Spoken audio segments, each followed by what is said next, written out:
آج ہم وہ دلچسپ گفتگو پر غور کریں گے جو ریاض میں ورلڈ اکنامک فورم کے خصوصی اجلاس میں ہوا تھا، جہاں سعودی ولی عہد شہزادہ محمد بن سلمان نے اسی سوال پر اپنے خیالات بیان کیے۔ ولی عہد نے عالمی سطح پر ایک مضبوط اور باہم جڑی ہوئی عالمی معیشت کی تعمیر کے لیے دنیا بھر میں مل کر کام کرنے کی اپیل کی۔ He talked about the urgent geopolitical and economic challenges faced by the world and emphasized Saudi Arabia's commitment to act as a stabilizing force in the region.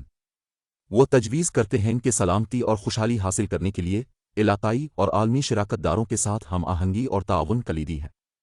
وہ بتایا کہ سعودی عرب نے علاقائی اور عالمی سرمایہ کاروں کے لیے بے شمار مواقع فراہم کیے ہیں۔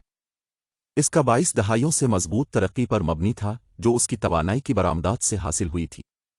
The Crown Prince talked about the success of Saudi Arabia's ambitious Saudi Vision 2030, which has opened up investment opportunities in emerging sectors of its growing economy.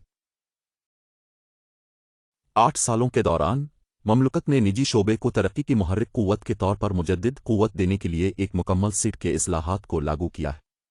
ولی عہد نے اس کی ایک مثال کے طور پر مملکت کے عوامی سرمایہ کاری فنڈ کی توسیع کی طرف اشارہ کیا، جس کا مقصد $1 ٹریلین کے خود مختار دولتی ویلتھ فنڈ بننا ہے۔ امپاورڈ بائی سعودی عرب میں غیر تیلی معاشی سرگرمیاں نے 2023 میں مملکت کی کل جی ڈی پی کا 50% حصہ دیا، جو تاریخ کی سب سے بلند درجہ حاصل کرتا ہے۔ وہ تحقیق اور ترقی میں سرمایہ کاری کی اہمیت کی تاکید کرتے ہیں، جس نے ACWA پاور، سیئر موٹرز اور الت جیسے قومی شرکا کی ترقی کو تیز کیا۔ This investment provides a platform for these companies to integrate emerging technologies into their business models, thus promoting the growth of the sector in the kingdom. He further stated that this has greatly contributed to the rapid expansion of the kingdom's digital economy, which is growing at a rate 3 times faster than the global growth rate. He emphasized that Saudi Vision 2030 has helped to create a thriving civil society, resulting in significant improvements in quality of life and social mobility. 2016 کے بعد سے محنت کش خواتین کی شرکت دوگنی ہو گئی ہے۔ سعودی عرب عالمی شراکت داروں کے ساتھ مل کر نوآوری، ترقی اور مواقع پر مبنی مستقبل کی معیشت کی تعمیر کر رہا ہے۔ انہوں نے اختتام پر بتایا کہ سعودی ویژن 2030 ایک سفر ہے، منزل نہیں۔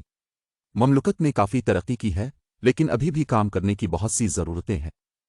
ریاض میں ورلڈ اکنامک فورم کے خصوصی اجلاس کا خاتمہ ہو چکا ہے، لیکن عالمی اقتصادی تعاون کے بارے میں بات چلتی رہے گی۔ ولی عہد کی تقریر اور سعودی عرب کی اقتصادی کامیابیاں عالمی تعاون کے ذریعے لچکدار اور مربوط عالمی معیشت کی شکل دینے کے امکانات کا ثبوت